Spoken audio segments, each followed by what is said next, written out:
Bienvenue sur DMG TV. Tu as une histoire à raconter, n'hésite pas à envoyer ta demande, tu nous racontes ton histoire en direct. Ici, c'est uniquement les histoires mystiques, pas les histoires d'amour. Histoire mystique, tu vas monter nous raconter ton histoire en direct sans mentionner les noms des gens, s'il vous plaît. Allô, c'est bon maintenant? Oui, c'est bon, oui, c'est bon. D'accord. Donc, bonsoir DMG, bonsoir à toute la communauté. Je vais vous raconter une petite histoire.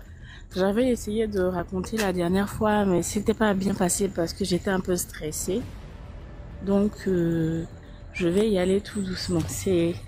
Je m'appelle Laya et je vis en Côte d'Ivoire. Donc, c'est une histoire qui s'est passée quand j'avais entre les 8 et 9 ans. Je vivais pas... Non, ça va pas être long, ne vous inquiétez pas. Je vivais pas avec ma mère, je vivais avec ma grand-mère.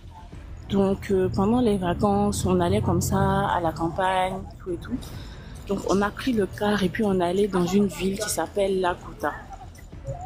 Et dans notre cour, il y avait la grande maison et il y avait une maison inachevée en face. Dès qu'on est arrivé, ma grand-mère m'a dit « C'est pas la peine d'aller jouer là-bas, que je veux pas que tu ailles jouer là-bas parce que c'est inachevé et puis c'est dangereux. » Donc, on a passé une semaine comme ça dans les amusements des enfants, tout ça, tout ça. Et je sais pas, j'étais arrêtée un jour, je jouais dans la cour près du puits et j'ai vu un monsieur en tout blanc dans l'immeuble. Dans la maison inachevée, il me faisait signe comme ça. Donc, curiosité, moi je prends les escaliers doucement, je monte et je vois plus le monsieur en question. Et j'avais l'impression d'être perdue, donc je me retourne bizarrement et je vois plus les escaliers derrière moi DMG. Là, je commence à paniquer, je te dis. Et donc, je vais à gauche, je vois comme une petite... C'est comme une chambre, ils n'ont pas fini de faire, c'est pas construit, tu vois. Et le monsieur que j'avais vu arrêter, il était assis là-bas en train de prier. Et je lui parle, il répond pas. Je lui fais les signes, il répond pas. Donc, je me retourne, je vais à droite. Même ça, je vois le même monsieur. Et je suis sur moi, je te dis, j'ai passé peut-être 30 minutes comme ça à tourner dans le coin inachevé là. Et puis je veux commencer à pleurer, chose bizarre. Je vois je ressors maintenant, je cherche, j'étais perdue. Et puis je vois l'escalier direct, et puis je vois ma grand-mère qui arrive. Et puis elle commence à m'engueuler. Oui, mais toi tu fais quoi ici? Je t'ai pas dit, faut pas venir ici. On dit, tu n'écoutes pas, oh lol. Que faut pas venir ici, etc., etc. et tout. Elle m'a pris et puis on est reparti dans la grande maison. Mais sincèrement, de toute ma vie, je suis plus retournée là-bas. Et c'est après que elle m'a dit, quand j'étais un peu plus grande, je lui ai reposé la question. Elle m'a dit qu'en fait, c'est son père qui était décédé et que il avait l'habitude de prier là-bas et tout et tout. Donc c'est comme ça que je l'ai vu. Mais depuis cette expérience-là, ça m'a ouvert un peu les yeux sur le monde mystique et j'ai commencé à avoir beaucoup de choses. Par exemple, après, mon petit frère, quand on est revenu à Abidjan, la maison d'à côté, mon petit frère s'est lié d'amitié avec un gardien qui malheureusement il est décédé. Et moi, 2 semaines après son décès, le gardien, je l'ai vu avec mon petit frère dans le garage, dans l'obscurité. Il a pris mon petit frère sur ses pieds et puis il lui parlait. Et puis il lui disait que il s'en va, il pourra plus revenir et tout. Et que comme il a aimé son affaire, il veut prendre mon petit frère pour partir. Et moi, ça m'a fait paniquer. Donc, je suis allée chercher mon grand-père qui, je le rappelle, était un chef spirituel dans notre village. Et c'est eux qui sont venus gérer ça. Donc, je vais remonter après pour raconter plus d'histoires qui me sont arrivées et tout. Mais voilà un peu pour la première partie. On se rattrape bientôt. Merci DMG. Donc oui, à 8 ans, si vous jouez, tout le monde n'est pas pareil. Chacun vient avec son modèle. Il y a des gens qui sont ouverts, qui ont les yeux ouverts. Il y a des autres aussi. Chacun son modèle. Vous voyez, non? Ok, merci bien. Dans les commentaires. Ok, dans les commentaires.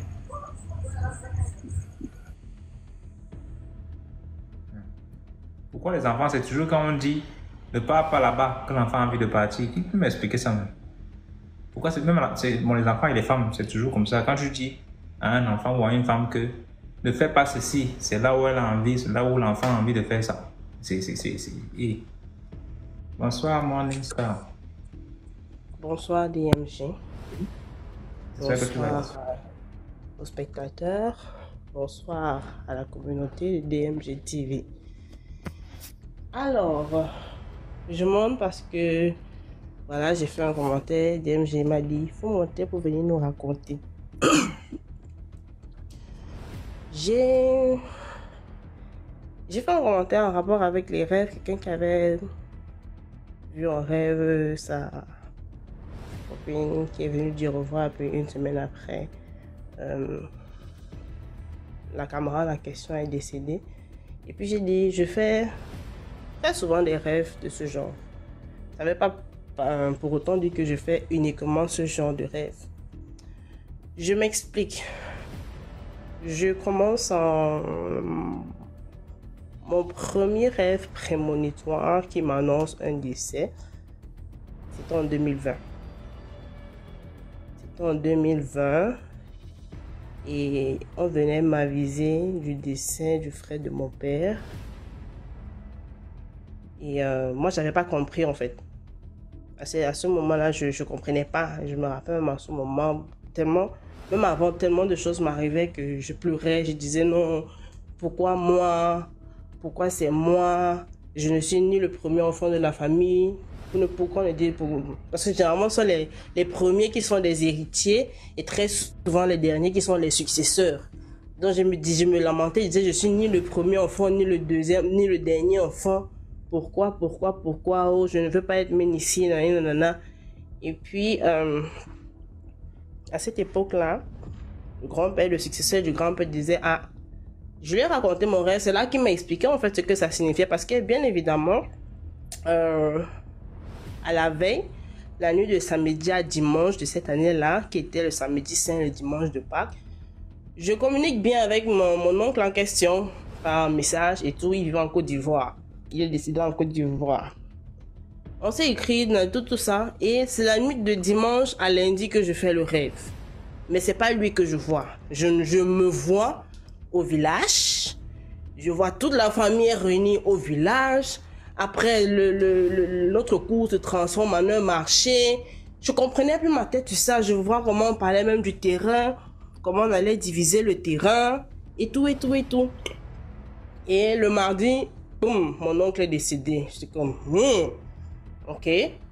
Une semaine après, c'est ma tante, une de leurs cousines aussi, qui est décédée. Donc, je crois que c'est... Pardon.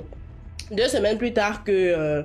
voilà, quand je raconte au successeur du grand-père, du côté de ma mère, il me dit, en fait, dans le fond, on est venu te laisser le message que voilà, il y a un décès qui va survenir. Mais moi, je n'avais pas compris ça, je n'avais pas interprété ça, je ne connaissais pas interpréter. Donc, récemment encore, je vais... ça, c'était la première expérience où j'étais encore ignorante. Et la dernière, ou du moins l'avant-dernière, c'était un samedi, la nuit de vendredi à samedi, je ne sais plus c'est quelle semaine. J'ai rêvé que, parce que présentement, moi, je suis en Occident, j'ai rêvé que je suis arrivée au pays, je venais normalement en vacances, et j'atterris, je me retrouve dans une maison, dans une famille, je connais l'enfant de cette famille, on a fréquenté ensemble, et il me dit non, viens d'abord chez moi, je viens, et normalement, c'est une famille très modeste. J'arrive, je vois la maison est grande, bien construite, du moins le style de construction comme dans la ville où je me trouve en fait. J'ai dit, oh, tu as Brice, anyway, félicitations, et il y avait un anniversaire. Donc j'ai participé, tout le monde était content de me voir, personne ne voulait que je parte. À un moment donné, monsieur m'a échappé, j'ai dit, j'arrive. Je sors, je démarre la voiture, j'ai dit, je devais aller quelque part. En cours de route, quelqu'un me dit, arrête-toi chez... J'ai une camarade qu'on appelle Corinne. Arrête-toi chez Corinne. Donc je roule. Et puis je m'arrête dans un marché. En fait, chez Corinne, là, c'était dans un marché. Je descends. Elle était assise. Il y avait des femmes là au marché avec le comptoir. Les comptoirs étaient vides, bizarrement. Elle était assise là, papotait avec les mamans du marché. Il y a une maman qui m'a aperçue au loin et elle essaie de lui faire signe. Elle n'a pas vu. Donc quand elle me voit, elle me regarde, dit que donc tu viens au pays jusqu'à ce que tu quittes même, tu voyages. Avant de voyager, tu ne me dis pas, pourtant on parle tous les temps, tous les jours. Tu arrives, tu ne me dis même pas que tu es arrivé. Et j'apprends seulement que tu es arrivé parce que tu es dans les anniversaires. Je dis que ouais maman, laisse les problèmes comme ça. Il faut laisser comme ça. Hein? Les problèmes ne sont pas bien. Elle a commencé à se lamenter. Pourquoi? Mais moi, au début, je pensais que le pourquoi des lamentations était en rapport avec le fait que, voilà, je ne lui ai pas dit que je venais. Mais elle a tellement insisté dans son pourquoi que j'ai dit que, je me suis posé la question que, mais Corinne, est-ce que tout va bien? Tu n'as pas su que, voilà, il y a quelque chose, un décès ou... Et puis, voilà, le rêve est fini, l'enfant m'a réveillé. Et j'avais toujours cette impression qu'il y a un décès. Et tout. Donc, le matin, je l'appelle. Je dis, Corinne, ça va? Pour ça, moi, elle vit au Congo, Congo-Brazza. Ça va? Elle me dit, oui, ça va. Est-ce que depuis un certain temps, tu te sens triste ou quelque chose de ce genre? Elle me dit, non. Pourquoi? Je lui raconte le rêve. Je dis que ma soeur, je vais pas te mentir, hein. Voilà ce que j'ai vu, voilà. Effectivement, elle me pose la question, est-ce que souvent tes rêves se réalisent? J'ai dit que ma chérie, je n'ai pas envie de te donner des faux espoirs ou quoi. Ça peut être que c'est ça peut être que c'est pas toi, ça peut être. Mais Kassna je tiens quand même à te le dire parce que Manono, on ne sait jamais. Elle me dit, tu sais, moi ça ne me surprend pas parce que depuis quelques jours, j'ai mon œil qui tape. Et très souvent, quand l'œil tape comme ça, il dit seulement que, attends aussi de quel côté le malheur va frapper. Ça, c'est un samedi. Le jeudi de la semaine qui suit, elle m'envoie seulement le message. Il est 7h chez moi, 6h59 plus précisément. Je vois qu'elle envoie le message à 6h58. Oh, le deuil a finalement frappé. Ok, c'est qui? Un cousin. Qu'est-ce qui s'est passé? Il se pleurait du ventre, le ventre. Au départ, on pensait que c'était la constipation. Il a pris les fruits, il a pris les médicaments. Non, ça n'a rien donné. On a même parti à l'indigène, ça n'a rien donné. Ça l'a fait vomir, tellement ça l'a fait vomir qu'il ne veut plus. On l'a dépêché à l'hôpital, à Ringo. Ringo dit que pardon, quand on voit la façon dont on voit la façon, le ventre est gros comme ça là, nous, on ne peut pas aller à la cantine. On arrive à la cantine, on voit seulement que tout est noir, tout est pourri à l'intérieur, on ne peut plus rien faire, n'arrive plus à respirer. Et c'est comme ça que il décède. Donc, c'était ça. Comme papa DMG a dit que je viens raconter, je suis venu raconter quelques de mes expériences, pas toutes, parce qu'elles sont énormes. Puis, c'est ça. Et par rapport à l'histoire avec les noms d'Abraham, Perrine et autres, l'enfant qui a ouvert la lettre de son père lorsque vous étiez en classe de 4e, 6e, il est possible que son père l'ait vendu, mais ce n'est pas toujours le cas. Je m'explique. Il existe certains livres qu'on appelle des livres d'occultisme ou bien des livres ésotériques, peu importe le nom qu'on va donner. Mais moi, si c'est à titre de connaissance que je dis cela, la Bible, ce n'est pas n'importe qui peut toucher la Bible. Si ton état vibratoire n'est pas à un certain niveau, le livre que tu vas toucher aura un certain type d'effet sur toi. Et de ce que moi j'ai compris, de ce que moi je perçois de cette histoire, c'est que l'enfant a été poussé, ou bien la dite Perrine en question a été poussée par un état d'esprit très curieux, et le père n'avait pas cette possibilité de protéger son enfant, ou du moins l'enfant n'avait pas un niveau énergétique qui lui permettait de supporter la charge énergétique que vibrait cette lettre. Parce que ça aurait été peut-être même, pas forcément un magicien, même un tradit praticien qui connaît sa chose, qui maîtrise sa chose, qui connaît les rouages certains rouages du monde mystico-spirituel, ça ne lui aurait rien fait. En fait, elle était innocente. Elle a fait innocemment, mais voilà, elle n'a pas su gérer, ou du moins, elle n'a pas pu assumer les conséquences qui allaient avec. C'était pour ma contribution de ce soir. Je vous remercie. Merci beaucoup pour l'histoire, mon histoire. Dans les commentaires. Bien le bonsoir à la famille. Ok, restons concentrés la famille. Je sais qu'il y a les commentaires là. On va faire le film ensemble. Mais c'est la réalité. Voilà une jeune fille dans sa vie qui rêvait d'avoir un blanc. Elle, dans sa tête là, c'était un blanc ou rien. Et Dieu maintenant va répondre à ses prières, on va dire comme ça. Lorsque le bon Dieu répond à ses prières, elle va tomber sur un blanc. En ce moment, elle faisait la classe de terminale. Bien le bonsoir, Mariam. Cette jeune fille, merci infiniment à la famille pour les cadeaux. Restons concentrés toujours sur l'histoire, la famille. Cette jeune fille... Papa DMG, je peux continuer? Oui, je ne vais pas le commenter. D'accord. Cette jeune fille, elle était belle. Vous voyez le genre de jeune fille où quand tu marches là, tu es délicate. Tu as les plus efféminés. Vous voyez, non? Avec le genre de forme de skinny bordel.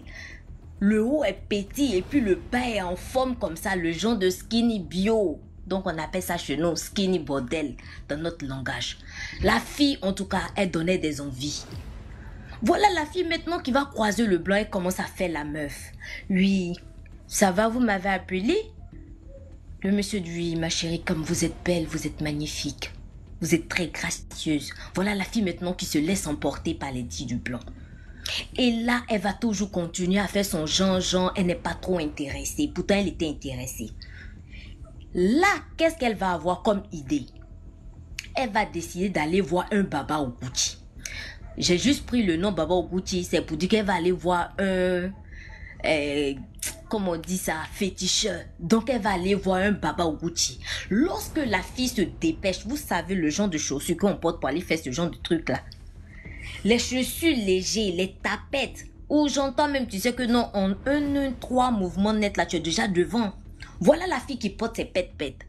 Directement chez Baba Oguchi. Baba Oguchi, bien le bonjour. Baba, je suis venu, j'ai eu un blanc. Dieu a exaucé mes prières. Mais le blanc là, pour l'instant, je ne me suis pas encore donné à ce dernier là. J'aimerais que tu me fasses un travail. Quand je dis c'est violet, même si c'est rouge, le monsieur n'a qu'à dire oui, c'est violet. Papa, quand je dis que oui, c'est oui. C'est ce genre de gars là que moi je veux. Je veux que le blanc là mange à la paume de mes mains. Baba Oguchi, s'il te plaît, je veux que le monsieur soit un béni oui. Il dit jamais non avec la tête, c'est toujours oui.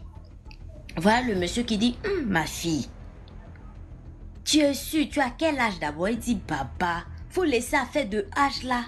Baba, faut laisser affaire de âge là. Je te dis que j'ai eu mon blanc. Je veux que celui-là soit avec moi.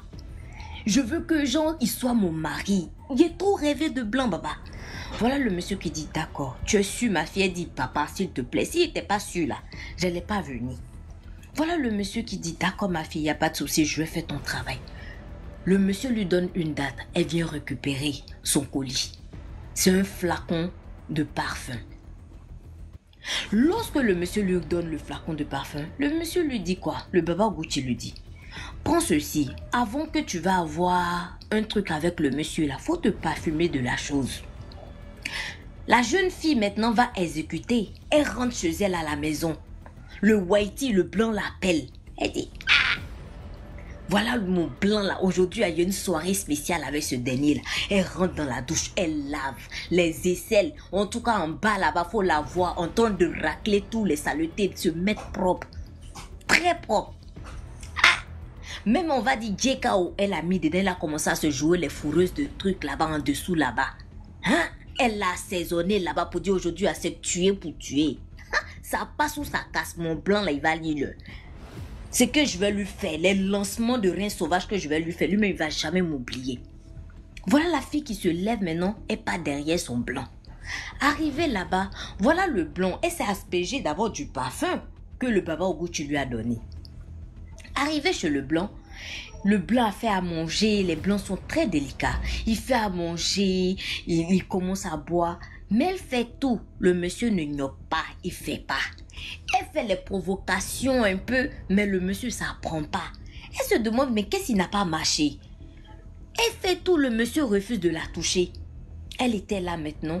Du coup, elle est en train de causer avec le monsieur, toujours en train de négocier la chose pour que non, ça va prendre. Elle va aller faire les rousses casse-casse désordonnées sur le blanc. Dans ça, oh, la fille commence à piquer une crise. Le blanc, pour l'instant, là, c'était un pointeur. Voilà qu'est-ce que le blanc va faire. Il va prendre la fille rapidement. Il va l'amener à l'hôpital. Arrivé à l'hôpital, il va lui dire, s'il te plaît, remets-moi le contact de tes parents. Je vais les avertir que non, tu es à l'hôpital. La fille va remettre le numéro et là, les parents vont venir. Lorsque les parents arrivent maintenant, voilà le blanc maintenant qui prend ses clics et ses claques, il part. Parce que apparemment la famille ne le connaît pas. Il est juste pour l'instant, le titre qu'il a là, c'est en tant qu'un pointeur. Donc lui, il est venu juste faire le rôle et puis il est parti. La famille arrive au... Voilà maintenant la fille maintenant qui ouvre les yeux. La femme, mais qu'est-ce qui s'est passé? Qu'est-ce qui s'est passé? Voilà la fille maintenant en train de dire... Maman, tu es là, hein? Tu sais, maman, que je suis belle. C'est début de folie comme ça. À l'hôpital des gens. Maman, je suis belle. Maman, je mérite tout l'or du monde.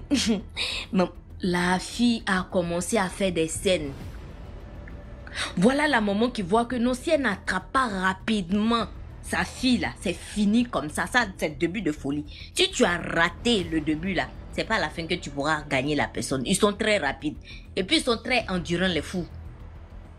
Ils courent plus de combien de kilomètres? En tout cas, je reste concentrée. Je ris pas. Donc la dame va attraper rapidement sa fille. Et là, elle va commencer à aller chez un homme de Dieu pour lui dire, eh papa, s'il te plaît, aide-moi. Ma fille se trouve vraiment dans des pétrins. S'il te plaît, on ne sait pas ce qui s'est passé. C'est maintenant l'homme de Dieu qui va commencer à dire les choses. Apparemment, ce blanc-là qu'elle a vu, c'est un ancien blanc. C'est pas un blanc qui vient d'arriver. Le blanc-là a tellement vu ses autres collègues blancs en train d'être envoûtés par les trucs mystiques de l'Afrique. Ce blanc a décidé d'aller se protéger aussi à son tour pour faire retour à l'envoyeur. Donc ces retours-là, l'amour qu'il devrait donner à la fille, là, voilà maintenant ta fille maintenant qui se trouve dans les mêmes problèmes. Elle, maintenant là, elle avait fait le travail pour que le blanc puisse l'aimer. Et apparemment, c'est elle-même qui s'aime elle-même. On va dire comme ça, même si c'est un peu compliqué, c'est comme ça. Retour d'affection. Elle s'aime elle-même. Donc la famille va tout faire, ils vont continuer toujours à faire les prières, des séances de prière et tout va rentrer dans l'ordre. Mais apparemment, la fille va pas retrouver sa santé comme avant. Souvent, elle est avec toi, souvent, elle est de l'autre côté. C'est-à-dire, c'est son ascension, elle ne monte pas jusqu'au dernier. Souvent, là, ça peut rester au milieu comme ça. La famille. Fin de l'histoire. Je viens pour une deuxième histoire, si vous voulez bien. J'espère que j'ai bien raconté. Je n'ai pas fait perdre votre temps. Ça même encore le final dedans. Il faut bien raconter. Merci beaucoup. Merci infiniment, papa. Allez. Voilà, je suis là. Et je reviens pour une deuxième histoire.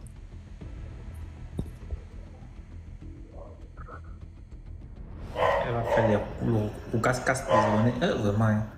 Toi alors, hein. Elle avait elle a dit quoi? C'est le mini au bordel. Ah!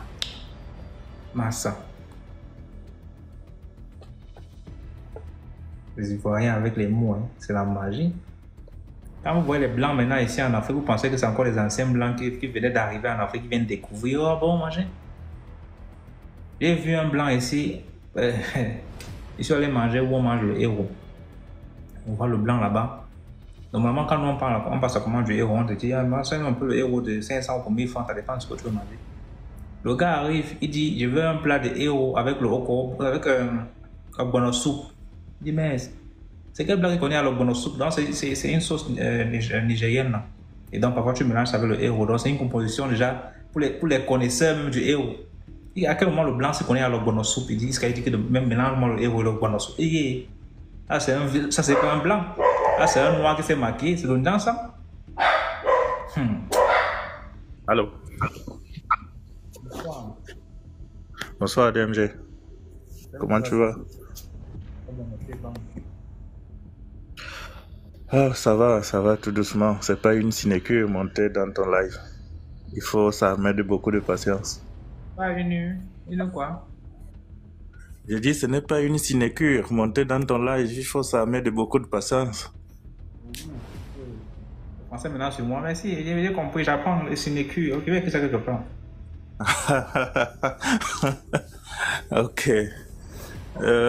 Mon intervention de ce soir porte sur les relations professionnelles et toutes les curiosités qu'on y trouve.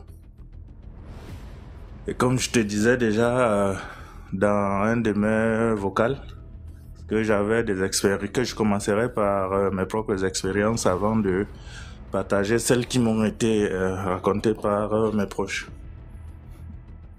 Alors, les faits de cette histoire, c'est courant 2000, du moins, ça commence en 2012 et puis l'apogée, c'est la première moitié de l'année 2016.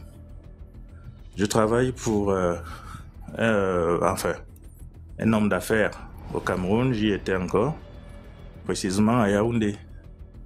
Et puis, à peine arrivé dans sa structure, comme j'ai un background de juriste, on m'a confié la responsabilité du contentieux. 3 mois plus tard, je suis devenu le directeur général de la structure qui brassait beaucoup d'argent. Et puis, tout le monde était surpris qu'on confie cela à un nouveau. Je manquais d'expérience, je sortais à peine de la fac, j'avais à peine passé 2 années dans un cabinet d'avocats. Bref, je n'avais pas l'expertise nécessaire. Mais bon, c'est moi qu'on a placé là. Les choses allaient plutôt bien. Je me suis battu à redresser la structure jusqu'à ce qu'elle lui-même reprenne les rênes. Mais l'affaire se corse quand il commence à me faire... comment je vais appeler ça? Il commence à m'inviter à certains débats, à des voyages. Nous allons assez régulièrement à Douala parce que la structure, c'était une structure commerciale et il avait beaucoup de partenaires à Douala. Nous allons régulièrement à Douala et puis, un matin, pendant que je suis en train de prendre mon bain, un téléphone, un numéro qui m'était inconnu m'appelle avec insistance. Quand je regarde, je me rends à l'évidence que c'est un numéro Nextel et je savais que généralement, les gens de mes proches au village me joignaient avec le numéro Nextel parce que le réseau était plus fluide depuis notre village. Le numéro m'appelle tellement que je ne décroche pas. Je vais au bureau, 10 heures, le même numéro recommence. Quand finalement je décroche, c'est mon oncle qui m'appelle. Il commence à me parler tranquillement et puis il me demande si j'ai 15 000 francs sur moi. Je lui dis oui. Il dit ok, 15 000 ça suffit pour que tu mettes du carburant dans ton véhicule, je veux que tu sois ici avant la tombée de la nuit. Je lui dis mais tonton, je ne bosse pas en freelance ou bien dans ma propre structure, il faut que je demande la permission et tout. Il me dit fais ce que tu voudras, mais je ne voudrais pas que la tombée de la nuit arrive sans que tu ne sois arrivé. J'étais perplexe. Du coup, j'ai essayé de joindre ma maman qui était également au village. C'est elle qui me fait savoir que l'oncle en question est arrivé très tôt le matin, courant 5 heures à la maison. L'a réveillé pour lui dire qu'il avait fait des rêves me concernant et que tel qu'il a vu, il n'y avait rien de bon. Il fallait qu'il intervienne assez rapidement parce que 3 mois avant, j'avais perdu un oncle. Comme ça, il avait également rêvé de lui et puis il a négligé. C'est sur ces entrefaits donc je suis allé voir mon ami chef de garage, j'ai vidangé ma voiture et puis je précise que mon village n'est pas vraiment loin de Yaoundé, c'est-à-dire qu'à 100 km de Yaoundé, une distance qu'avec mon véhicule je pouvais parcourir tout juste en 1 heure. À la fin du boulot, c'est-à-dire courant 17h30, j'ai appelé 2 de mes cousins et puis ma copine avec laquelle je vivais à cette époque. On a pris la route, courant 18h. Nous sommes arrivés au village, il était pratiquement 20h. À peine arrivé, ma maman a demandé que je ne m'asseye même pas chez elle et que je continue chez l'oncle en question. Et le véhicule n'arrivant pas là-bas, nous avons continué à pied sur une distance d'environ 800 mètres. Arrivé, il me fait asseoir et pour passer les moments, les civilités d'usage, il me dit qu'il dormait et qu'il a rêvé, ce qui lui arrive très difficilement. Il a rêvé, il m'a vu, j'étais entouré de beaucoup de gens et les gens en question m'en voulaient énormément, tel que j'étais. Il y avait des risques que je ne m'en sorte pas. Et que durant son rêve, il a eu envie d'aller aux toilettes se soulager, ce qu'il a fait au retour. Il a changé de position parce que chez nous on dit que lorsque tu ne veux pas rêver, il faut te coucher sur le ventre. Ce qu'il a fait. Mais curieusement, quand il se couche sur le ventre cette fois, le même rêve revient. Je ne suis plus entouré de personnes qui m'en voulaient, mais plutôt je suis poursuivi par une personne d'une très très grande notoriété, une élite très influente de chez nous. Mais il se réveille, il en parle à son épouse, laquelle lui dit que mais, la dernière fois c'était comme ça, tu as négligé et puis cette fois-ci il ne faudrait pas que ce soit la même chose. Alors on a commencé à me faire des trucs traditionnels, on m'a fait manger des herbes, du sésame, de la viande boucanée comme on appelle chez nous. Puis il m'a fait entrer dans ce qu'il appelait son temple. Là il me dit, tous tes ancêtres sont là, les ancêtres de notre contrée sont là, ils t'écoutent, alors parle-leur. Je n'ai pas préparé de speech, qu'est-ce que je vais leur dire? Je suis resté là, j'ai tendu les oreilles, je voulais scruter un mouvement bizarre, puisque la pièce était même très peu illuminée. Senti un mouvement bizarre ou une voix quelconque me dit quelque chose, rien. Néanmoins, je suis sorti de là, on est déjà autour de minuit. Il m'a demandé de partir de chez lui pour la maison, notre maison, sans me retourner. Je suis arrivé. Avec l'aide de mes cousins, quand on arrive, on se rend à l'évidence que j'ai crevaison. Nous étions 3 gaillards. Changer le pneu à l'époque, j'avais une Starlet comme véhicule. Changer le pneu d'une Starlet nous a dépassé. Nous étions 3 gaillards en super forme. On n'a pas pu changer le véhicule. Là, on est autour de entre minuit et 3 heures. Finalement, on s'est décidé de marcher parce que la distance qui séparait le village du goudron était d'environ 8 km. On se met à marcher dans la nuit. On arrive au goudron autour de 5h à 6h, on était à Yaoundé. 7h, j'étais assis à mon bureau. Curieusement, mon patron qui avait l'habitude de venir au bureau entre 10h et 11h, je trouve qu'il était au bureau. Il m'appelle, il me regarde droit dans les yeux. Il me demande comment a été ma nuit. Je dis, mais depuis quand est-ce qu'il s'intéresse à la qualité des nuits que je passe? Je lui dis, tranquille, rien de spécial. Il me dit, ok. Je redescends. C'est à partir de ce moment que nos relations se sont totalement dégradées. Il ne m'invitait plus aux séances de travail. Il a retiré ma signature auprès de la caisse parce que mon niveau hiérarchique me permettait d'ordonner les décaissements. Bref, il m'a mis carrément en quarantaine. Tout le monde était étonné, les gens se sont demandé ce qui se passait. Du coup, moi je suis devenu un petit peu rebelle, c'est-à-dire que je ne m'ennuyais plus aussi côté discipline. Je ne venais plus à l'heure, je venais à mes heures et puis finalement, j'arrive un matin, on me fait savoir que j'arrive un lundi matin, on me fait savoir que le samedi d'avant, il était là et il avait l'air très affaibli, il était avec son épouse et tel qu'on le voyait, la gestuelle dont il faisait usage faisait comprendre aux gens alentours qu'il était en train de lui donner des recommandations. À peine on échangeait avec des collègues, il arrive et puis on passe la journée, il est dans son bureau, je suis dans le mien. Comme je traînais parce que je faisais des recherches pour l'examen que je préparais, je faisais des recherches sur internet, il m'appelle à 20h. Il me donne des instructions pour le lendemain.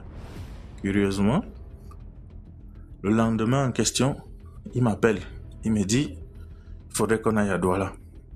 Je suis étonné. Comment ça? Moi qui ne participais plus aux séances de travail, moi qui n'avais plus rien à faire.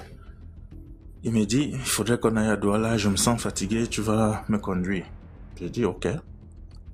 Il habitait l'autre bout de la ville, c'est-à-dire aux alentours de Toudi et autres. Il fallait que on se retrouve à Loncac. Comme ça, je prends le volant et puis on prend la route de Douala. Lorsqu'on se retrouve, je regarde la jauge de carburant, il n'y en avait pas assez pour arriver à Douala. À peine on entre dans la station-service, pendant qu'on est en train de nous servir, un pneu éclate. Nous sommes à la station-service.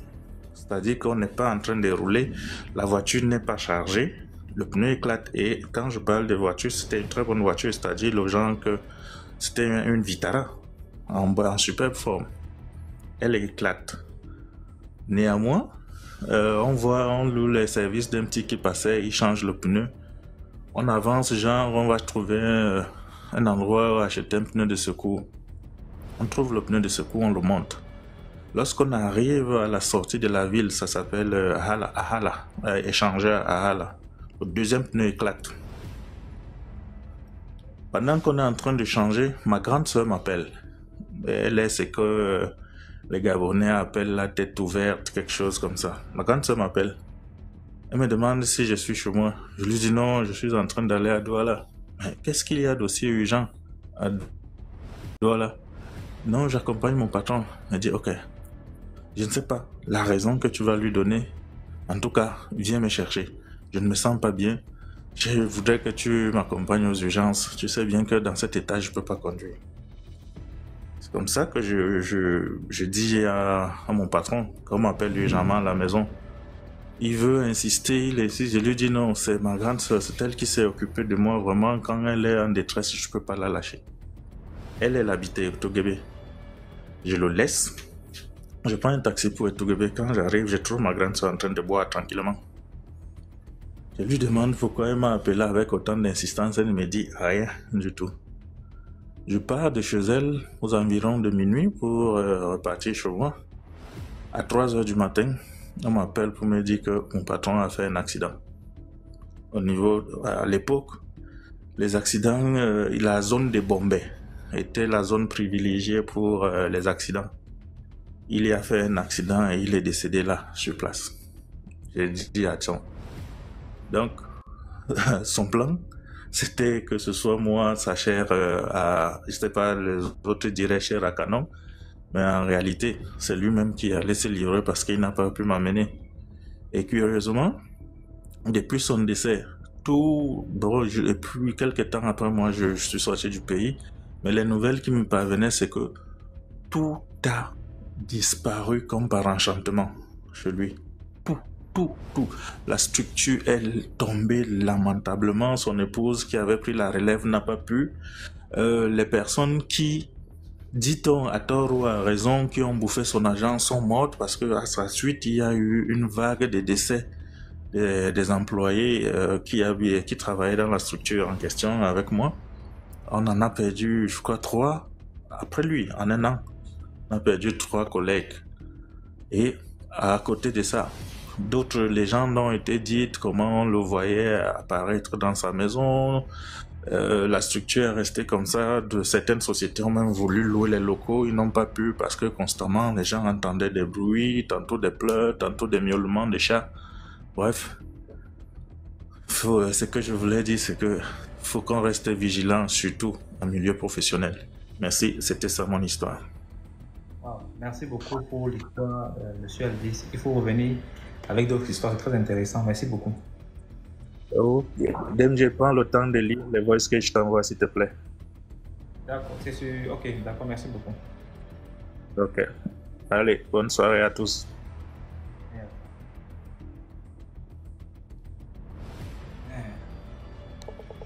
Le respect, très bien raconté. Oh, voilà un homme qui est monté, il a raconté. Non, il gagne. Oh, maintenant regarde les commentaires. C'est pas une sinécure dans les commentaires là, hein, parce que je ne comprends pas. Waouh! Le français sur moi maintenant, c'est pas une sinécure, attends là.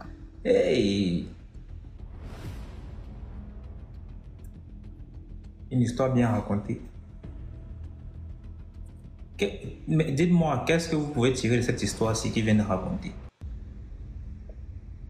Avec tous les signes d'éclatement de roues, des trucs, mince. Moi, dès que la voix a éclaté, mais moi je ne parle même plus. Hein. Je ne sais même pas, il n'y a pas besoin que ma soeur m'appelle pour me dire que je vais te créer là une histoire comme mon frère. Que voilà, comme ça, et je te crée carrément une histoire, toi-même tu vas comprendre que le type c'est là. Il a compris que je vais sacrifier. Hein.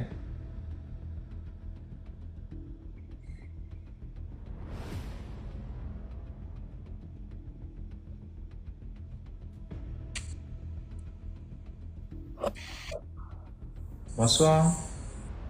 Bonsoir DMG. Oui, Bonsoir. oui, ça va. Comme toujours, excusez-moi pour mon français. Je ne suis pas très doué en français comme vous. Non, hey, nous-mêmes, on n'a pas de cul ici, là. Nous-mêmes, on parle de pata. Donc, je voulais dire, il habitait avec la, comment dire, c'est que c'est la voisine de ma grande soeur. Un jour, elle allait dormir chez elle. Ça faisait 2 fois que ce genre de truc m'arrivait. Première fois, il était chez ma grande soeur et puis ça m'est arrivé. La deuxième fois, c'était chez sa voisine. Il était couché. Et puis, j'ai attendu, bruit comme les gens se sont réveillés. Ils sont en train de faire certaines tentes. Nous, on était en haut et ils étaient en bas. Et allez là, la dame là, elle se réveille, elle préparait pour vendre le matin. J'ai dit, ça allait là, elle va se réveiller pour préparer. Je ne voulais pas me réveiller parce que ça faisait 2 fois que ça m'arrivait. Mais un coup, quelque chose m'a dit de me réveiller. Je me réveille, je sors du balcon de la cuisine et fais descendre ma tête. Je ne vois pas quelqu'un. Oh, c'est là-bas, il y a attendu bruit. Je ne vois même pas quelqu'un. Il y avait un monsieur qui faisait café le matin. Lui, il s'est couché au milieu de la cour. Je descends ma tête bien, je cherche le monsieur, je ne le vois pas. Il n'y a pas de lumière. Oh, il y avait toujours la lumière dans la cour là-bas. Il est en train de fouiller dans le noir. Je vois un monsieur, grand détail. Il était habillé en tout noir. On ne voyait pas son visage. Il avait un petit livre dans sa main. Il était en train de faire le tour de la cour. Au milieu, il se promenait. Tellement il a eu peur, je suis venu en arrière pour rentrer dans la cuisine. Je me suis calé dans la cuisine un peu. Il dit, ce qu'il a vu là, et si c'est vraiment ça? Si il dit, je vais raconter ça à quelqu'un, s'il n'a pas bien regardé, ils vont dire qu'il a menti. Encore, il y a plus fort que je me suis retourné encore. Il dit, je vais bien regarder si ce qu'il a vu, si c'est vraiment ça. Il me retourne, il fait descendre ma tête encore. Je vois la lumière, je vois le monsieur couché sur le banc. Au premier tour, je n'ai pas vu le monsieur. Il n'y avait pas de lumière. C'est le monsieur que j'avais vu. Ok, je n'ai rien dit, je suis rentré, je me suis couché. La dame était dans sa chambre, moi j'étais au salon. Je suis couché, j'attends les pas au salon. De l'autre côté du balcon. Balcon, c'était juste trois balcons. Il est rentré par l'autre côté et puis les pas, en tout cas les pas que j'attendais, ça venait de l'autre balcon et puis direction devant la chambre de la dame et puis, comment on dit, dans sa de bain. Le matin, je me suis dit, moi je n'ai rien à voir dedans. C'est pas moi je l'ai tué. Donc, je me suis couché tranquillement, j'ai dormi. 2 jours après, il a dit à la dame, et puis il y avait une dame qui était en bas. Il les a dit, la dernière fois, il a fait descendre ma tête. Il a vu tel monsieur, tel monsieur. Celle qui dormait chez elle, elle m'a dit que c'est faux. On ne peut pas voir ce genre de trucs là. Comment moi je peux mentir comme ça? C'est là l'autre dame lui a dit que non, il ne faut pas dire comme ça. Que tout le monde n'est pas la même chose. Elle dit non, que c'est faux. Il dit ok. Parce que c'est chez elle, moi je dormais. Un jour on était couché comme ça et puis elle a commencé à crier la nuit. Ça c'était pas rêve. Quand elle a commencé à crier, nous tous on est venus s'arrêter et puis genre elle était dans le sommeil mais elle n'arrivait même pas à se réveiller. On lui a réveillé, elle s'est calmée, ils ont versé l'eau au ciel. Maintenant elle voulait parler, moi je lui ai dit attends. Elle dit il y avait quelqu'un qui était assis sur sa poitrine. Il a dit attends, il dit c'est pas le monsieur qui a porté noir grand détail en forme là. Elle m'a regardé, elle a tiqué. Elle dit, je suis comment? Il dit, la dernière fois, il t'a dit. Tu ne m'as pas dit que je mentais. Il dit, c'est ça qui est là. Donc, depuis ce temps-là, quand il lui dit quelque chose, elle se loin de moi. Même quand elle a perdu son mari, à ce temps, je n'habitais même plus chez elle. En rêve, j'ai vu son mari, il est venu me dire que, il m'a appelé par mon nom. Il dit, moi, je suis décédé. Et puis, tu ne viens pas saluer ma femme. En rêve. Dès qu'il m'a dit ça, on dirait vendredi ou jeudi, dimanche, je suis allé saluer sa femme. Donc, moi, mes trucs là, c'est comme ça que je vois mes trucs. Donc, quand je parle souvent de la réalité de la vie, les gens pensent que ceux qui me connaissent, ils me croient, mais ceux qui ne me connaissent pas, ils vont trouver que je mens. Or, même marcher dans la nuit, très tard, moi, je n'aime pas. Parce que mes yeux là, ça ne dépasse pas quelque chose. Mes yeux aussi, ça attend tout. Donc, sortir la nuit là, moi, je n'aime pas. Donc, ça fait que je n'ai pas vécu comme les autres filles. C'est comme ça. Ah, ça. Ok, c'était mon petite histoire. Je vais monter la prochaine fois. D'accord, merci beaucoup pour l'histoire. Bonsoir DMG.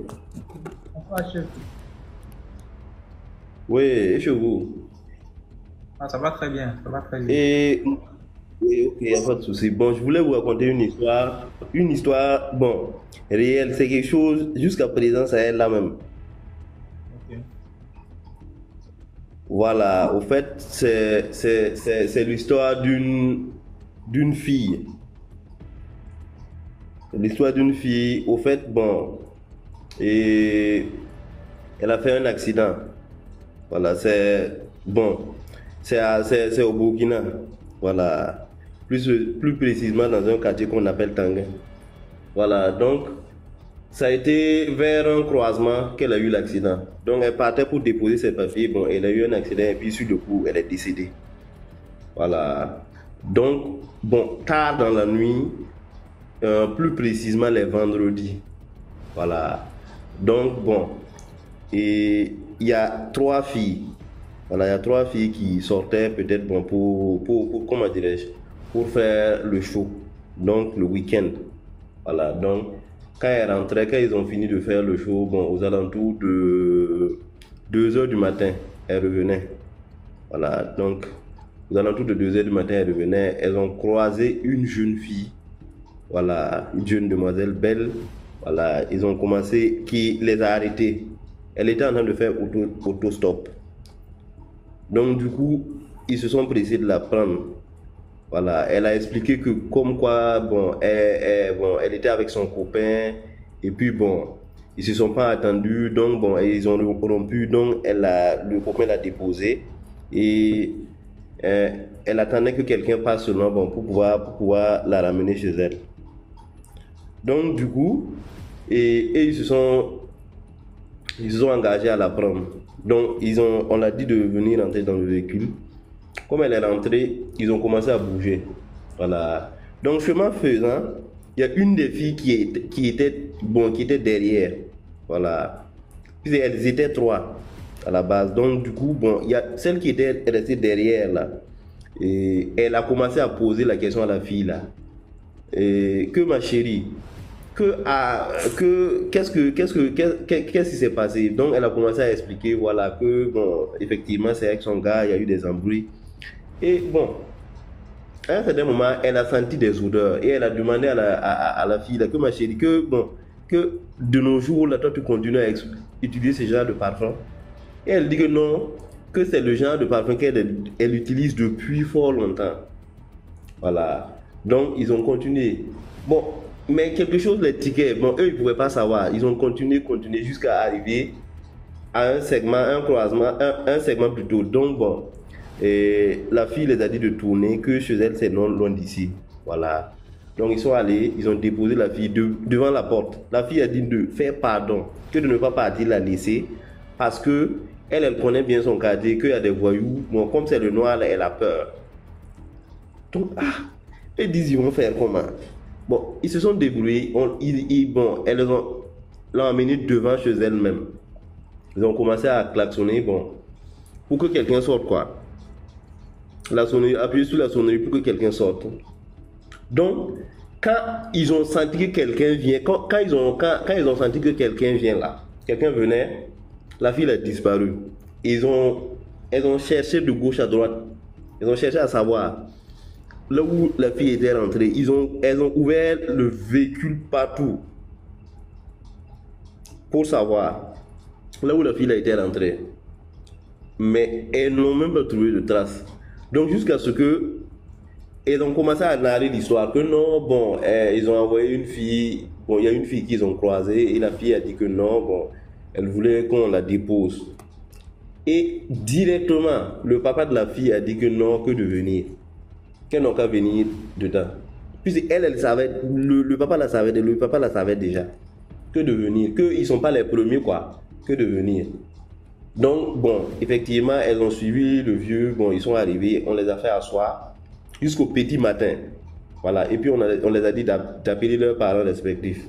Donc, bon, ils ont appelé leurs parents, ils sont venus, ils ont commencé à les expliquer que effectivement la fille, c'est pas la première personne à qui elle a envoyé, au fait. Ça vaut plus que ça même. Voilà, donc ils ont expliqué que la fille, c'est une qui est décédée, voilà, depuis fort longtemps. Voilà, et puis, bon, jusqu'à présent, Et les vendredis, les mercredis, à une certaine heure là, si bon, pour quelqu'un qui ne connaît pas, tu peux la prendre. Voilà, parce qu'ils ont essayé bon, de la chasser, de chasser l'esprit à tous les moyens, par tous les moyens. Voilà. Donc du coup, à tout moment, quand elle envoie quelqu'un à la maison, dès que tu commences à appuyer sur la sonnerie, dès qu'elle sent qu'il y a quelqu'un qui vient, bon, quelqu'un qui marche pour venir, quoi, elle disparaît. Voilà, c'était mon histoire comme ça. J'espère que j'ai pas été loin. Je vais remonter après pour vous raconter une autre histoire. D'accord, merci. C'est mieux? Oui, c'est mieux. Tu peux raconter. Voilà. Alors, c'est l'histoire de ma soeur. Ça s'est passé il n'y a pas longtemps. Une nuit, elle était couchée dans la chambre et elle a vu vraiment une très grosse souris. Je ne sais pas si c'est souris, c'est rat, vraiment, je ne saurais dire. Mais c'était tellement énorme qu'elle a eu vraiment très peur. Donc elle s'est levée dans la foulée là. Elle s'est levée, elle a commencé à se poser des questions. Mais bizarrement, elle n'a pas vu. Pourtant, la porte de la chambre était fermée. Il y avait la porte du dressing qui était juste à côté. Elle a vu le rat passer, ou je ne sais pas si c'est le rat ou quoi, ou la souris, passer vers là-bas. Et elle est sortie, elle a appelé les enfants, ils ont cherché à voir et tout. Mais bizarrement, quand ils sont rentrés dans le dressing, il n'y avait rien. Il n'y avait rien du tout. Il n'y avait pas d'affaires, c'était pas encombré, mais ils n'avaient rien vu. Ils n'avaient rien vu du tout. Donc, sur l'état de choc, comme elle est quelqu'un, bon, elle prie beaucoup, je sais pas, mais elle s'est mise en prière, elle a commencé à prier, elle dit, ah, mais c'est vraiment bizarre, c'est vraiment très bizarre. Elle a commencé à prier, et elle a commencé à dire, oui, tous ceux qui me veulent du mal comme ça, je vois le feu, les prières, voilà, d'attaque là, de combat. Elle a commencé ça. Et 2 jours après, elle a vraiment prié. Vraiment prié. Et 2 jours après, elle était couchée avec son mari et puis le téléphone de son mari a sonné. Il a décroché, c'était sa soeur au téléphone. Elle dit que vraiment, la vieille est décédée, tout. Sur le choc. Pourtant, cette vieille en question, elle était reconnue pour pratiquer la sorcellerie. Je ne sais pas si c'est un hasard ou bien je ne sais pas si c'est mystique. Vous allez me dire dans les commentaires. Mais vraiment, c'est une dame qui l'a beaucoup fatiguée dans le mariage. Dès le début, elle a vraiment beaucoup fatigué. Et à chaque fois, une anecdote comme ça, elle est rentrée une fois dans la chambre de ma soeur et elle a pris une torche, elle a commencé à toucher et elle demandait, mais où elle est? Je ne la vois pas. Où elle est? Pourtant, ma soeur était juste couchée sur le lit avec son dernier. Son mari était en mission. Elle était seule avec sa belle-mère dans la maison. Elle est rentrée, elle a allumé les torches de téléphone. Elle a essayé de regarder. Et puis elle disait, mais où elle est? Pourtant, elle était là. À chaque fois qu'elle dort, avant de dormir, elle prie, elle dit, vraiment, je me couvre du Saint-Esprit. Bon, les prières parce qu'elle est chrétienne, voilà. Donc, ce genre de prière-là, elle rentre, elle ne la voit pas. Et puis, il y a beaucoup d'anecdotes comme ça qui se sont passées. Voilà, c'était la petite histoire. Elle est décédée. Ils vont aller l'enterrer bientôt. Dans 1 semaine par là. C'est la petite histoire. Je ne sais pas si c'est mystique. Je ne sais pas. Hein. Ok, merci DMG. Vous pensez que c'est facile de raconter. Vous avez fini le père, voilà, vous êtes arrivé sur moi. Bye la famille. DMG. C'est pas un sinécure de se moquer ici, donc bon, voilà. Ce n'était pas prévu, ce n'est pas un sinécure. Bonsoir. Coucou. Bonsoir DMG. Comment tu vas? Bonsoir, Comment DMG. comment Oui, tu vas, ça bonsoir. va. Ça fait un bail vraiment.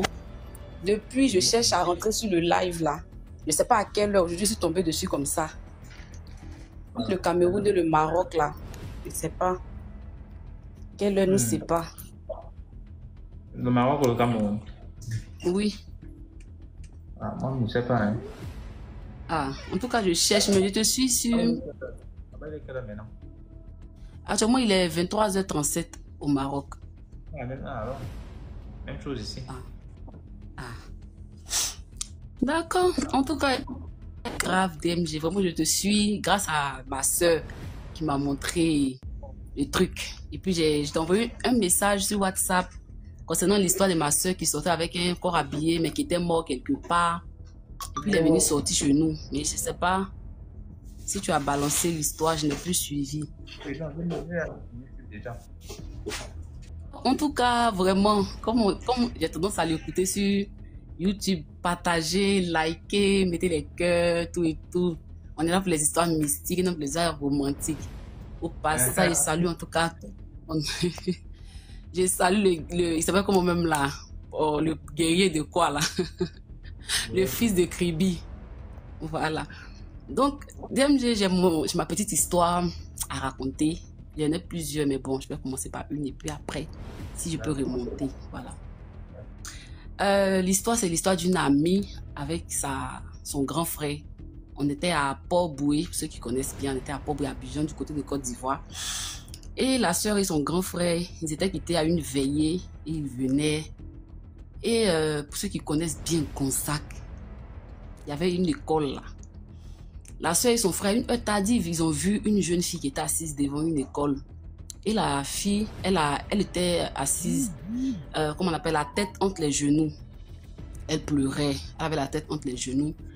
Et son grand frère, le grand frère de mon ami, et elle se sont approchés de la fille pour du genre lui demander ce qui n'allait pas, tout et tout.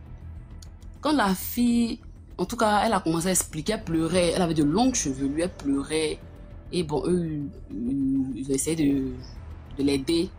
Bon, comme il se fait tard, tu peux venir, peut-être on va te montrer où tu t'en vas. La fille dit que non, qu'elle attend quelqu'un, elle était abaissée là, elle pleurait. Donc quand son grand frère essayait de toucher la fille pour qu'elle se lève au moins sa tête, les gars étaient carrément figés. La fille a commencé par grandir. Grandir, grandir, grandir. La fille a commencé par grandir. Elle est devenue longue de chez longue. Le frère et sa soeur, quand ils se sont débloqués de là où ils étaient arrêtés là, vitesse qu'ils ont pris là, vraiment c'était pas du jeu. Ils ont couru jusqu'à dépasser même leur portail. Et quand ils sont arrivés, en tout cas quand ils sont revenus en eux, mon ami en question, les séquelles qui lui sont restées, ces monstrues venaient. C'est-à-dire qu'elle ne faisait que saigner, comme les gens de chevaux ont tendance à dire les ragnagné venaient, voilà. Tout le temps ça s'arrêtait pas. Et son frère, il est resté paralysé. Parce que tellement le choc les avait dépassés, les avait vraiment scandalisés, que le frère, il était paralysé, il n'arrivait pas à marcher ni bouger. Si au moins, je crois, un mois, hein, ma CP en question, ces monstrues venaient abondamment sans que ça ne s'arrête. Et ils ont fait des prières, ils sont allés à l'église, ils ont prié pour eux. Puis son frère, il a repris à marcher, la fille aussi, ses ragnés se sont arrêtés. Voilà, donc la moralité de l'histoire, c'est de dire que quand vous rentrez à des heures tardives, peu importe qui vous croisez, que la personne soit en train de pleurer, que la personne soit en train de faire quoi, mon cher, comme DMG a tendance à le dire, gars, dépasse-le seulement. Dépasse la personne, prends ton chemin. Parce qu'on ne sait pas qui est qui, la nuit là, les deux mondes là, on ne sait pas qui est qui. Donc vraiment, faisons attention, quand nous rentrons tard, soit tu prends ton yongo, mets ton taxi, tu rentres dans ton quartier. Parce qu'il y a beaucoup de choses qui se passent la nuit. Donc c'était un peu ma petite histoire. Donc, merci. Ok. Allez, commentaires. Ok, merci DMG. C'est un peu comme l'histoire de... Quelqu'un m'a raconté une histoire ici par rapport à... Elle avait 3 amies. Il y avait une qui aimait beaucoup faire des sorties. L'autre était constamment chez elle. Bon, celle qui faisait des sorties, un jour elle est sortie, elle est rentrée vraiment tard. Et c'est comme ça qu'en rentrant, elle a ramené un esprit à la maison. Et donc, plus loin dans l'histoire, il y a celui qui a traité la fille finalement, qui a expliqué que quand vous sortez et que vous devez rentrer tellement tard, parfois c'est mieux de dormir là où vous étiez. Peut-être dans un anniversaire, vous dormez là-bas, vous rentrez peut-être vers 6 heures. Parce que quand vous rentrez tard, minuit, 1 heure, il y a beaucoup de choses que vous ramassez en route pour ramener à la maison. Donc c'était un peu ce que... Donc, quand j'ai compris l'histoire, c'était à peu près ça qu'on voulait passer comme message. Donc, évitez de rentrer tard et ramener les esprits dans vos maisons, là où vos enfants se trouvent. Ton mari est là. Un homme va t'épouser. C'est un homme posé à la base. Il n'est pas infidèle, il n'a rien. Mais toi, avec tes manches, oh, mon ami fait sa soirée pyjama. Oh, elle fait sa soirée bikini et autres. Tu pars, tu ramènes tes mauvais esprits. Ça vient trouver le monsieur. Ça entre dans lui. Après, lui aussi commence à faire. J'aime ma soirée pyjama avec mes copains. Après, lui aussi commence à faire des trucs. Après, un temps blanc. Après, tu vas dire, non, vraiment, il m'a caché son vrai visage. Maintenant, le vrai visage, il l'a montré. Et quel vrai visage il a montré? Alors que c'est toi qui pars ramasser des pommes dehors. Tu ramènes à la maison. Quand on dit, par exemple, qu'on a attaché quelqu'un au village, ce n'est pas que ça va se voir sur son visage, sur son front qu'il est attaché. Lui-même ne sait même pas qu'il est attaché. Mais il essaye n'importe quoi, ça ne donne plus. C'est-à-dire que toi-même, tu peux apporter les problèmes, tu veux mettre à ton mari, il travaille pour rien, il ne voit pas ce qu'il gagne. Parce que c'est toi qui as ramené le truc à la maison. Ou bien tu as peut-être ramené un enfant que tu as pris chez ta soeur, chez ta meilleure amie, tu mets à la maison. Et l'enfant là a tendance à sortir beaucoup. Et c'est comme ça que l'enfant ramène des mauvais trucs dans la maison et vous n'êtes même pas au courant parce que non seulement vous ne priez pas, vous n'êtes pas attaché à la tradition, vous n'avez aucun lien avec la spiritualité. Vous êtes comme ça, comme les thermos. C'est-à-dire qu'on ramène tout, ça entre dans vous. C'est vous qu'on utilise maintenant pour faire l'argent. C'est ça aussi. C'est ça aussi avec les sorties. Donc, tout se passe dans la nuit. Quand on dit la nuit, c'est la nuit. Les chats sont gris là. Quelqu'un a dit un jour que si Dieu décide un seul jour, que genre, on est peut-être vers minuit là ou bien 1 heure, il décide de renvoyer brusquement la lumière du jour là. Non, ce que vous allez voir, non? Genre, on met brusquement la lumière du jour, que bam, à 1 heure, à minuit par exemple, on met, ça devient un peu comme c'était 12 heures, vous allez voir. Donc, ce qui se passe la nuit, ça reste dans la nuit. Quand vous sortez, donc restez avec vos esprits de la nuit là-bas dehors. Ne venez pas avec ça à la maison. Coucou DMG, bonsoir. Allô? Oui, allô, bonsoir. Ça fait longtemps DMG. Coucou la team, bonsoir. Oui, c'est moi, Bibi Hero. Ça fait longtemps. Quand tu viens de commencer tes lives, j'étais entrée pour une première fois. Après, bon, je suis sur Facebook et puis je me suis rabattue sur YouTube pour suivre tes histoires chaque jour. En fait, j'ai 2 histoires que j'ai vécues ici où je suis au Maroc. La première histoire, c'est... Elle voulait me tuer. Je travaillais chez une dame. Elle voulait me tuer dans sa maison. Et la deuxième, c'est l'autre qui voulait voler mon étoile. Toujours, je travaillais toujours chez une autre dame. Mystiquement, quoi. Elle voulait voler mon étoile mystiquement pour donner à sa fille, pour que sa fille continue à évoluer. Je commence par laquelle, s'il vous plaît? La première. Ok. La première, c'est toujours ici au Maroc. Je travaille chez une dame camerounaise. En fait, elle est morte. Donc, si les gens sont au Maroc, en fait, quelques personnes ont appris l'histoire parce que la dame était un peu une grande dame et tout et tout. C'était une camerounaise.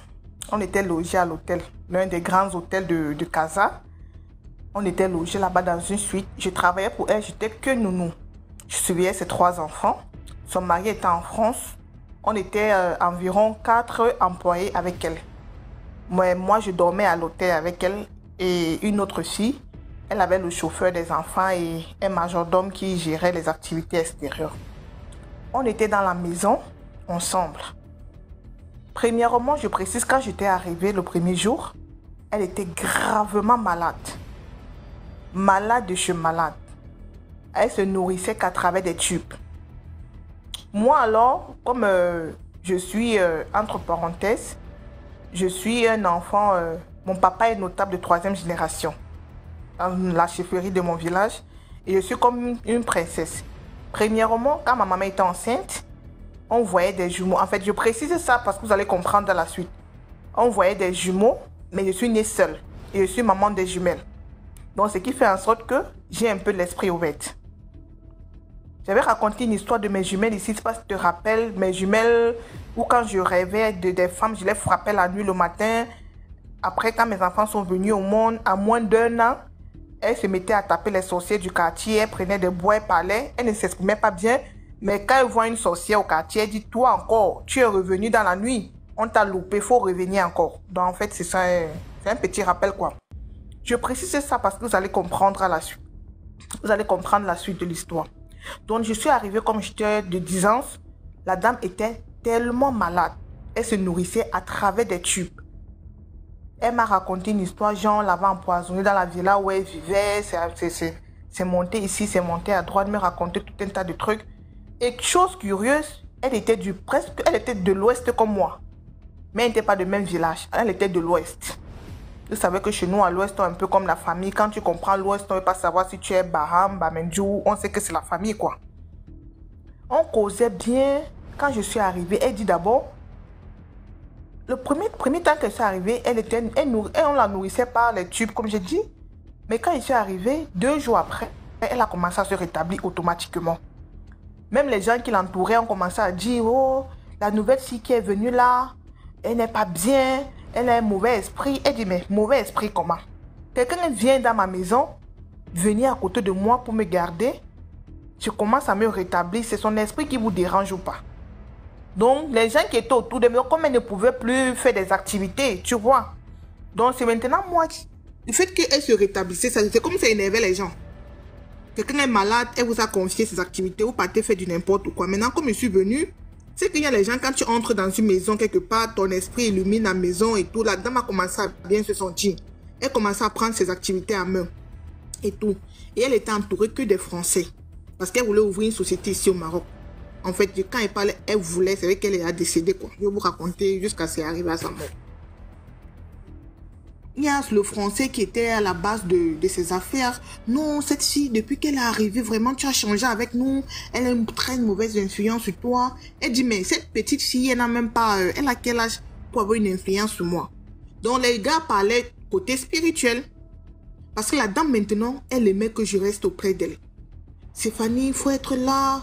Non, ma bibi, viens à côté de moi, s'il te plaît, il faut être là. J'étais toujours près d'elle, ses médicaments maintenant. Même l'autre fille que j'ai trouvée, elle ne voulait plus que la fille lui donne des médicaments. Il paraissait que la fille était complice avec les autres. Donc j'ai commencé à prendre soin d'elle, elle a commencé à se rétablir et tout et tout. Elle a commencé à se rétablir bien. Même l'actionnaire, le français, qui travaillait pour elle, il avait fait un accident mystique. Il était mort, il a fait l'accident dans la voiture, il est mort, il était le seul qui était mort, un truc comme ça. Donc il voulait trop me combattre spirituellement. Et puis bon... Je ne vais pas trop entrer dans son histoire. Il est mort. Il n'est pas mort en fait. Il a fait l'accident. Il a été paralysé et tout. De son côté là-bas. Maintenant, avec la dame, tout se passait bien et tout. Je faisais tout. Je prenais soin d'elle. Imaginez vous-même. Même ses menstrues, moi, je l'avais. Donc, quand moi, je fais des trucs, je ne regarde pas trop le côté mauvais. Quand je prenais soin d'elle, c'est vrai que non, elle était malade. Je prenais soin d'elle. Il y en a qui disent que non, tu n'as pas le droit de toucher son sang. C'est pas bon spirituellement. Et dit, moi, mon esprit est propre. Si dans sa tête, elle veut me faire du mal, elle ne pourra pas. C'est comme ça qu'un jour, elle a commencé à se rétablir et tout et tout. À un moment, elle a commencé à me parler d'un marabout et tout. Que non, comme tu es au pays, il faut appeler au pays. Marabout, commence à me parler des marabouts et tout et tout. Je dis, ah moi, marabout là, sont mes parents. Mon papa est traditionnel. Moi, ce qui m'importe, c'est Dieu. J'ai commencé à prier. Je ne vais pas trop entrer dans les détails. Mais ce qui a commencé à être bizarre dans l'histoire, c'est que un moment... La dame était paralysée. Elle n'arrivait même pas à marcher. Tu voyais. Mais moi aussi, j'ai la main du massage. Mon papa m'a... En fait, c'est un truc que j'ai hérité de mon papa. Si tu as mal quelque part, je te masse, tu vas guérir. Tu n'as pas besoin d'aller quelque part. Si tu as mal n'importe où, je te masse, tu vas guérir. Mais chose curieuse chez la dame, si je masse la dame au pied, son mal va quitter son pied pour venir chez moi. Toute la nuit, DMG, je ne dors pas. J'ai dit, mais... Tu dis tu as mal au pied. Je viens te masser ton pied. JP, même JP, DMG. Le jour que je masse la dame là, le lendemain, je n'arrive pas à marcher. La dame là va se lever, commencer à marcher. Je reste comme ça et dis, Seigneur, je suis en train de vouloir guérir cette dame. Et c'est sur moi qu'elle va renvoyer sa maladie. C'est là que j'appelle ma maman au pays et dis, ah maman, voilà ce qui se passe. La maman part regarder. Elle me dit, fais très attention à celle que tu es en train de regarder. On dit qu'elle n'est pas bon. Il dit qu'en tout cas, si c'est le côté mystique qu'elle veut commencer là, nous deux, on va se combattre dans la maison. DMG, comme je te dis là. Hey. Je suis restée comme ça un jour. La dame là m'appelle aux environs de minuit, 1h comme ça. J'étais en train de dormir. Elle m'appelle. Elle me demande, elle me dit, ma fille, masse-moi. DMG, j'ai massé la dame là. De la tête jusqu'aux pieds. Dès qu'elle massé la dame là, DMG, je suis allée me coucher. Comme on dit, transfert là. Hey. Elle m'a envoyé sa maladie. J'ai souffert de 2 heures jusqu'à 5 heures. J'avais mal, tout mon corps me fait mal. Elle m'a retransféré sa maladie. Le lendemain, j'ai dit, ok, comme c'est comme ça, toi et moi, on va combattre. Le même soir, quand elle m'appelle de lui masser, j'ai dit, il n'y a pas de problème. J'ai massé la dame, je suis rentrée. Vous voyez, souvent, mon père m'avait dit, quand tu masses quelqu'un, si tu vois que c'est pas bien, fais comme ça, fais comme ça. Dès que j'ai fini mes petites pratiques là, j'ai pris maintenant ma Bible. J'ai récité le psaume 35. 7 fois. Le lendemain, la dame ne me parlait plus. Tout son corps est revenu à la norme. Comme au début, elle n'arrivait même pas à soulever son orteil. Je sais ce qu'elle faisait maintenant pipi au lit.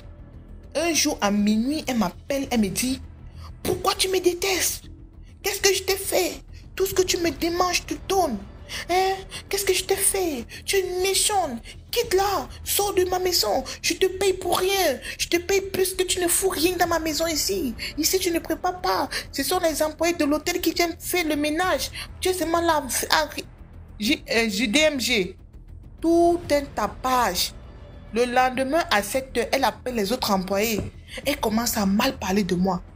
Les autres employés disent, hé, Stéphanie, c'était toi la chouchou de madame, non? Il y a quoi que la nuit, vous êtes combattu dans la nuit ou bien? Il dit, ah, son esprit, mon esprit est plus fort. C'est que sûr que mon esprit, d'où on est parti là, je suis rentrée, elle est restée. C'est ce que j'ai répondu au gars. Et DM, je te dis, ici au Maroc, je vais un peu faire une parenthèse, c'est que quand on travaille ici, la majorité du travail, c'est le travail couché.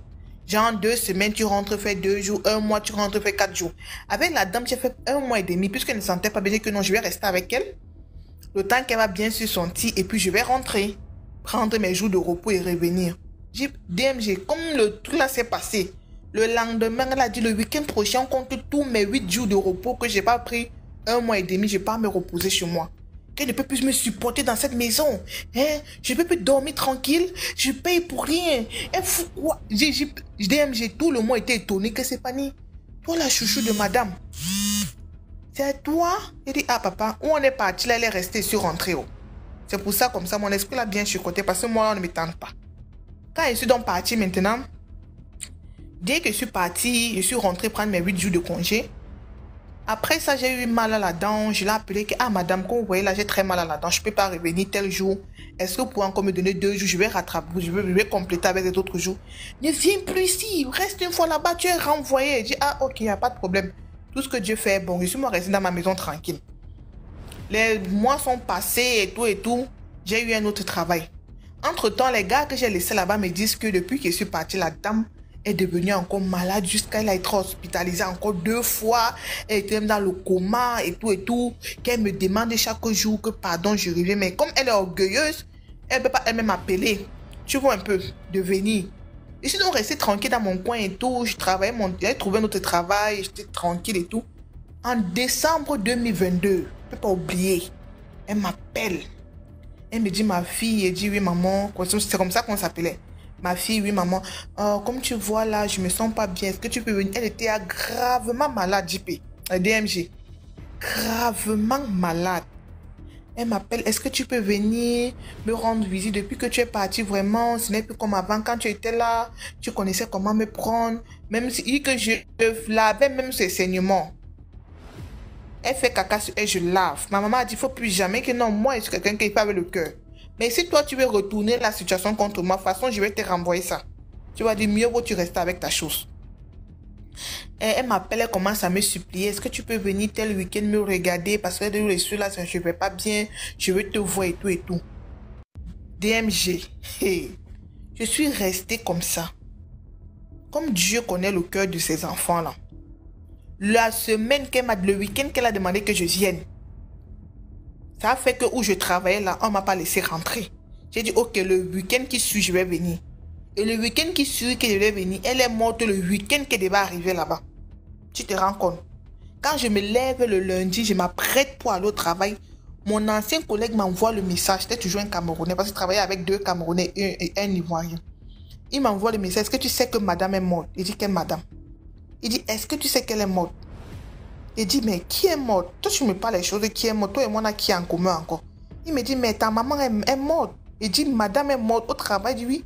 Parce qu'elle a chuté dans le... Parce que c'était la deuxième fois qu'elle retombait dans le coma. Ou à l'hôtel. En voulant la transférer dans la clinique, elle est morte en route. Ce qui fait en sorte même qu'on a scellé l'hôtel où elle était logée. L'affaire là affective dans ma tête. Donc quand on m'a dit qu'elle est morte là, j'ai vu toute une scène dans ma tête. J'ai dit Seigneur.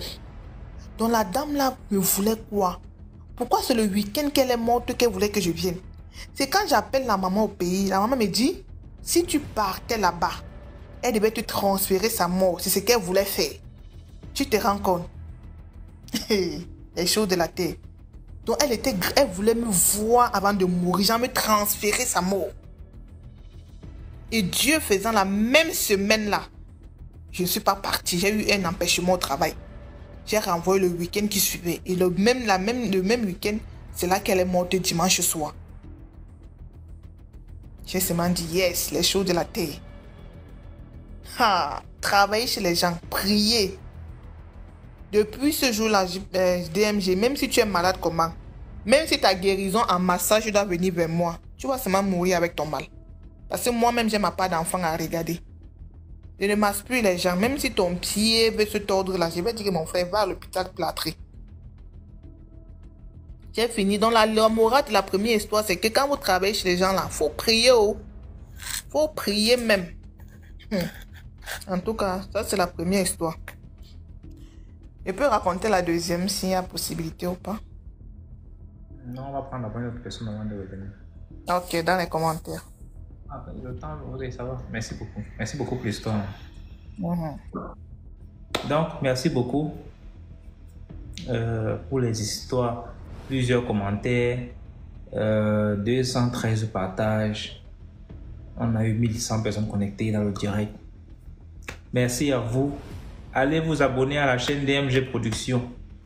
C'est très important. Donnez la force à tous les acteurs qui participent là-bas, l'équipe technique et tout. On est là depuis 20h00.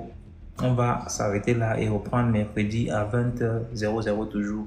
Donc, merci. La force c'est vous. Oui, la force c'est vous. Je vais être actrice. Il faut écrire le numéro de DMG, le numéro orange DMG TV. Le 655 81 90 17. Il est quelle heure là-bas? Ici, il est minuit déjà. Merci à toi aussi. Merci. Donc, s'il vous plaît, abonnez-vous à la chaîne YouTube DMG TV. La chaîne YouTube DMG Productions. La chaîne YouTube DMG TV Backup. C'est ton info qui me retient ici. Ouais, je vais raser, ça va peut-être retenir. Merci. Merci beaucoup. Merci. C'est mon info chrétien. DMG, il faut que tu viennes au Bénin tourner. S'il y a une équipe de production au Bénin, on peut être en contact, on peut s'arranger comment travailler, on peut travailler à distance. Il y a Internet aujourd'hui, ce n'est pas un problème. S'il y a une équipe de production au Gabon, s'il y a une équipe de production en Côte d'Ivoire, on peut travailler, ce n'est pas un problème. Donc, portez-vous bien, passez une très bonne nuit et surtout, priez avant de dormir. L'autre dit, Bénin, après ils vont mettre ça dans la réalité. Au revoir. J'espère vraiment que tu seras là. D'accord. Bye bye.